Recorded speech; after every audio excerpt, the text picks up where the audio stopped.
Hello dears, welcome back to my channel Tips of Tackling English by Sajina Shamir. ഞാൻ ഇന്ന് നിങ്ങളുടെ മുന്നിലെ കുറച്ച് സെന്റൻസുകൾ പറയാൻ പോവാണ് കേട്ടോ. കുറച്ച് കാര്യങ്ങൾ ഞാൻ പണ്ട് ചെയ്തിരുന്നതും അവര് പണ്ട് ചെയ്തിരുന്നതും അതേപോലെ അവന് പണ്ട് ചെയ്തിരുന്നതുമായിട്ടുള്ള കുറച്ച് കാര്യങ്ങൾ ഞാൻ പറയാൻ പോവാണ്.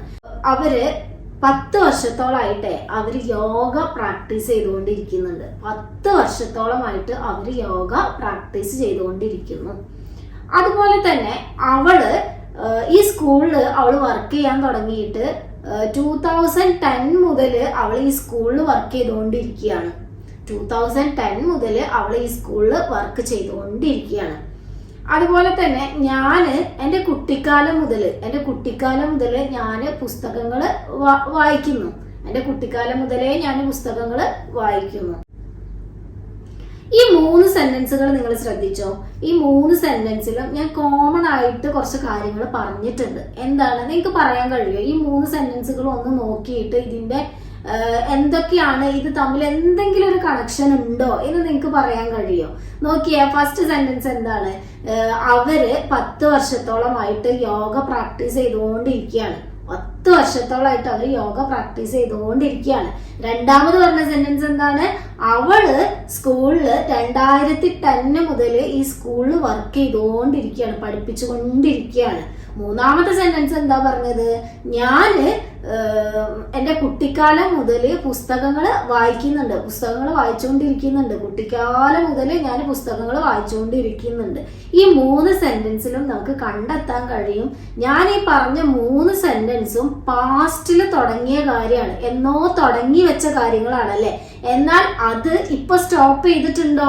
ഇല്ല, ഇപ്പോഴും അത് കണ്ടിന്യൂ ചെയ്തുകൊണ്ടിരിക്കുകയാണ്. ഇപ്പൊ ഞാൻ സംസാരിച്ചുകൊണ്ടിരിക്കുന്ന സമയത്ത് വരെ അത് കണ്ടിന്യൂ ചെയ്തുകൊണ്ടിരിക്കുകയാണ്. ഈ 3 കാര്യങ്ങളും അങ്ങനെ തന്നെയാണ് അല്ലെ. ഞാൻ എൻ്റെ കുട്ടിക്കാലം മുതൽ പുസ്തകങ്ങൾ വായിക്കുന്നു എന്ന് പറയുമ്പോൾ ഇപ്പോഴും പുസ്തകം വായിക്കുന്നുണ്ട്. അതേപോലെ തന്നെ അവള് ഈ സ്കൂളിൽ വർക്ക് ചെയ്യാൻ തുടങ്ങി 2010 മുതൽ വർക്ക് ചെയ്യുന്നുണ്ട് എന്ന് പറയുമ്പോൾ ഇപ്പോഴും അവൾ ആ സ്കൂളിലാണ് വർക്ക് ചെയ്യുന്നത്. അതേപോലെ തന്നെ അവർ യോഗ പ്രാക്ടീസ് ചെയ്യാൻ തുടങ്ങിയിട്ട് 10 വർഷമായിട്ട് അവർ യോഗ പ്രാക്ടീസ് ചെയ്തുകൊണ്ടിരിക്കുകയാണ്. അത് ഇപ്പോഴും കണ്ടിന്യൂ ചെയ്യുന്ന ഒരു ആക്ഷനാണ്. ഇങ്ങനെ ഈ 3 സെന്റൻസുകൾ എങ്ങനെ നമ്മൾ ഇംഗ്ലീഷിൽ പറയും എന്നൊന്ന് നോക്കിയാലോ? യെസ്, ഇവിടെ എല്ലാം നമ്മൾ യൂസ് ചെയ്യുന്നത് എന്താണ്? പാസ്റ്റിൽ തുടങ്ങിയ ഒരു കാര്യം പ്രസന്റിലും കണ്ടിന്യൂ ചെയ്തുകൊണ്ടിരിക്കുകയാണെങ്കിൽ അത്തരം സെന്റൻസുകളിൽ നമ്മൾ പറയല് ഹാസ് ബീൻ എന്നുള്ള ഒരു വേർഡ് യൂസ് ചെയ്തിട്ടാണ്, ഈ സെന്റൻസുകൾ മുഴുവൻ പറയുക. അപ്പൊ ഫസ്റ്റില് നമുക്ക് എല്ലാവർക്കും അറിയാം, ഒരു സെന്റൻസിന്റെ ആദ്യത്തിൽ നമ്മൾ എന്താ പറയുക? സബ്ജക്റ്റ് ആണ് പറയുക അല്ലെ. പിന്നെ നമ്മൾ ഹാസ് ബീൻ അല്ലെങ്കിൽ ഹാവ് ബീൻ. എന്താണ് ഹാസ് ബീനും ഹാവ് ബീനും തമ്മിലുള്ള ഡിഫറൻസ്? ഹാസ് ബീൻ നമ്മൾ യൂസ് ചെയ്യല് സിംഗുലർ നൗൺ അല്ലെങ്കിൽ സിംഗുലർ സബ്ജക്റ്റിന്റെ കൂടെയാണ് ഹാസ് ബീൻ യൂസ് ചെയ്യുക. അതായത് he, she, it, Rama, Sethu എന്നൊക്കെ പറയുന്ന ഒരാളുടെ പേരൊക്കെ ആണെങ്കിൽ അവിടെയാണ് നമ്മൾ ഹാസ് ബീൻ യൂസ് ചെയ്യുക. എന്നാൽ ഹാവ് ബീൻ എവിടെയാണ് യൂസ് ചെയ്യുക? ഐ, യു, ദേ, വി എന്നുള്ള പ്രൊനൗണിന്റെ കൂടെയും അതേപോലെ ഇപ്പൊ ചിൽഡ്രൻ, കുട്ടികൾ, സ്റ്റുഡൻസ്, ടീച്ചേഴ്സ് എന്നൊക്കെ പറയുമ്പോൾ പ്ലൂറൽ ആയിട്ടുള്ള സബ്ജക്റ്റുകൾ പറയുന്ന സ്ഥലത്താണ് നമ്മൾ ഹാവ് ബീൻ യൂസ് ചെയ്യുക. ഇത്രയും മനസ്സിലാക്കിയാൽ നമുക്ക് ഈ സെന്റൻസുകൾ ഫോം ചെയ്യാം അല്ലെ. ഫസ്റ്റ് സെന്റൻസ് എടുക്കാം കേട്ടോ. 10 വർഷത്തോളമായിട്ട് അവര് യോഗ പ്രാക്ടീസ് ചെയ്തുകൊണ്ടിരിക്കുകയാണ് അല്ലെ. 10 വർഷത്തോളായിട്ട് അവര് യോഗ പ്രാക്ടീസ് ചെയ്തുകൊണ്ടിരിക്കുകയാണ്. അപ്പൊ ആദ്യം സബ്ജക്റ്റ് എന്താന്ന് നോക്കുക. അവർ എന്നുള്ളതാണ് സബ്ജക്റ്റ് അല്ലെ. സോ നമ്മൾ പറയും ദേ എന്ന് പറയും അല്ലെ. അവർ എന്നുള്ളതിന് ദേ എന്ന് പറയും.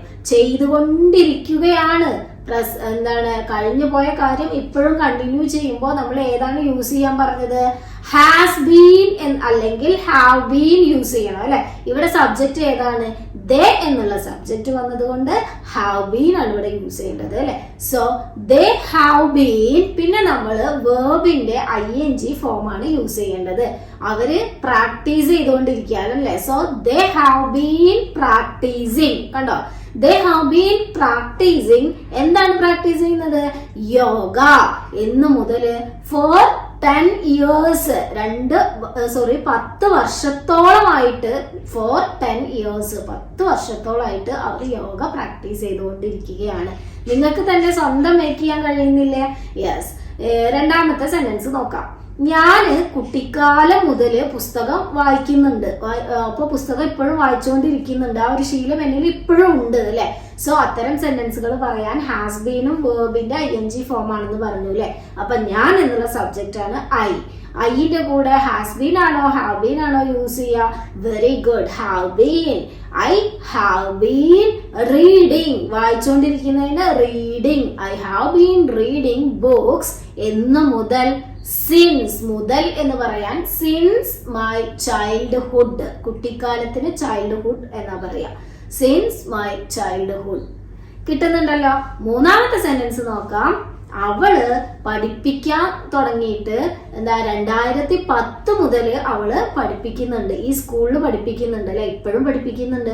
സോ നമ്മൾ പറയും അവൾ എന്നുള്ളതിന് ഷീന്റെ കൂടെ ഹാസ് ബീൻ, പഠിപ്പിക്കുക എന്നുള്ളതിന് ടീച്ചിങ്. എവിടെ? In this school. എത്ര ആയിട്ട്? സിൻസ് 2010 മുതൽ. കണ്ടോ എങ്ങനെയാണ് വന്നത്? She has been teaching in this school since 2010. നിങ്ങൾ തന്നെ സ്വയം മേക്ക് ചെയ്തുകൊണ്ടിരിക്കുന്നുണ്ട്. ഞാൻ വളരെ ഹാപ്പിയാണ് അതിൽ. നമ്മൾ ഒരുപാട് കാര്യങ്ങൾ മുമ്പ് പഠിച്ചു കഴിഞ്ഞു. ഇപ്പൊ ഞാൻ എക്സ്പ്ലെയിൻ ചെയ്തതിനനുസരിച്ച് നിങ്ങൾക്ക് സ്വന്തമായിട്ട് എന്ത് ചെയ്യാൻ പറ്റുന്നുണ്ട്? ഒരു സെന്റൻസ് സ്ട്രക്ചർ അതിന്റെ ഫോം ചെയ്യാൻ നിങ്ങൾക്ക് പറ്റുന്നുണ്ട് അല്ലെ. I am very happy. Okay, ഇത്തരം കാര്യങ്ങളൊക്കെ നമ്മൾ പറഞ്ഞൂലേ. അപ്പോ പണ്ട് തുടങ്ങിയ ഒരു കാര്യം ഇപ്പോഴും കണ്ടിന്യൂ ചെയ്യുന്നുണ്ടെങ്കിൽ അത് നമ്മൾ ഇംഗ്ലീഷിലൊരു പേര് വിളിക്കൂട്ടോ. അതിന് എന്താണെന്നറിയോ?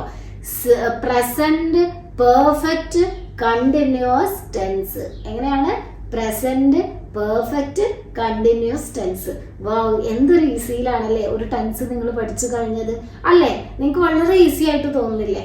പ്രസന്റ് പെർഫെക്റ്റ് കണ്ടിന്യൂസ് ടെൻസിന്റെ ഫോം നമ്മൾ പറയാം subject plus has been or have been plus വെർബിന്റെ ING ഫോം ആണ് യൂസ് ചെയ്യേണ്ടത്. ഇത്രയും കാര്യങ്ങൾ മനസ്സിലായല്ലോ. അപ്പൊ ഇങ്ങനെയുള്ള കാര്യങ്ങൾ ചില സമയത്ത് നമ്മൾ പണ്ട് തുടങ്ങി വെച്ചൊരു കാര്യത്തിന് ഇപ്പൊ നമുക്ക് ചില തടസ്സങ്ങൾ നേരിടാറുണ്ട്. അത്തരം സന്ദർഭങ്ങൾ വരാറില്ലേ? ഇപ്പോ ഞാൻ ഈ പറഞ്ഞു ഞാൻ ഈ സ്കൂളിൽ ഞാൻ വർക്ക് ചെയ്തുകൊണ്ടിരിക്കുകയാണ്. പക്ഷെ എനിക്ക് വെക്കേഷന് നാട്ടിൽ പോകണം അല്ലെ.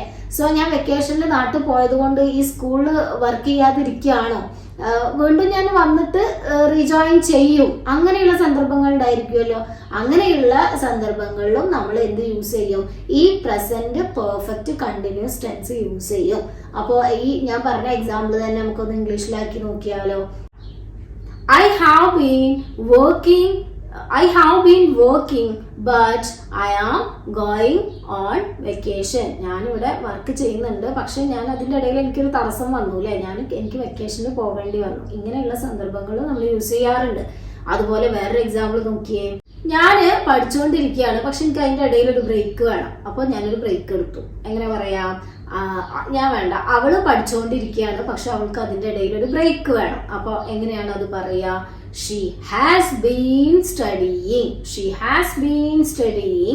but she took a break. പക്ഷെ അവളൊരു ബ്രേക്ക് എടുത്തു. അപ്പൊ ആ സമയത്ത് അവൾ പഠിക്കുന്നില്ല. അപ്പൊ ഇങ്ങനെയുള്ള സിറ്റുവേഷനിലും നമ്മൾ പ്രസന്റ് പെർഫെക്റ്റ് കണ്ടിന്യൂസ് ടെൻസുകൾ യൂസ് ചെയ്യാം. ഇത്തരത്തിലുള്ള സെന്റൻസുകൾ നിങ്ങൾ സ്വയം മേക്ക് ചെയ്യുക. എന്നിട്ട് സ്വയം സംസാരിച്ച് നോക്കുക. എഴുതി വെച്ചാൽ മാത്രം പോരാ, നിങ്ങൾ സംസാരിക്കുക. സോ എന്നാൽ മാത്രമേ നമുക്ക് എന്ത് ചെയ്യാൻ പറ്റുള്ളൂ? നമ്മുടെ ഗോളിലേക്ക് എത്തിച്ചേരാൻ പറ്റുള്ളൂ അല്ലെ. എന്താണ് നമ്മുടെ ഗോള്? നമ്മൾ 30 days ആകുമ്പോഴേക്കും ഇംഗ്ലീഷ് നമ്മൾ സംസാരിച്ച് തുടങ്ങും എന്ന് നമ്മൾ സംസാരിച്ച് തുടങ്ങുകയല്ല. ഈ 30 daysനുള്ളിൽ ഇംഗ്ലീഷ് നമ്മളുടെ ഫ്ലുവൻ്റ് ആയിരിക്കും എന്ന് ഞാൻ പറഞ്ഞിട്ടുണ്ടായിരുന്നില്ലേ. അപ്പോൾ ഈ സ്റ്റെപ്സുകളെല്ലാം നിങ്ങൾ ഫോളോ ചെയ്യണം. വീഡിയോ ഇഷ്ടപ്പെട്ടാൽ ലൈക്ക് ചെയ്യുക, ഷെയർ ചെയ്യുക, സബ്സ്ക്രൈബ് ചെയ്യുക. എന്തെങ്കിലും സജഷൻസും കാര്യങ്ങളും ഉണ്ടെങ്കിൽ കമൻറ്റ് ബോക്സിൽ ഒന്ന് കമൻറ്റ് ചെയ്യുക കേട്ടോ. So thanks for watching. Have A nice day.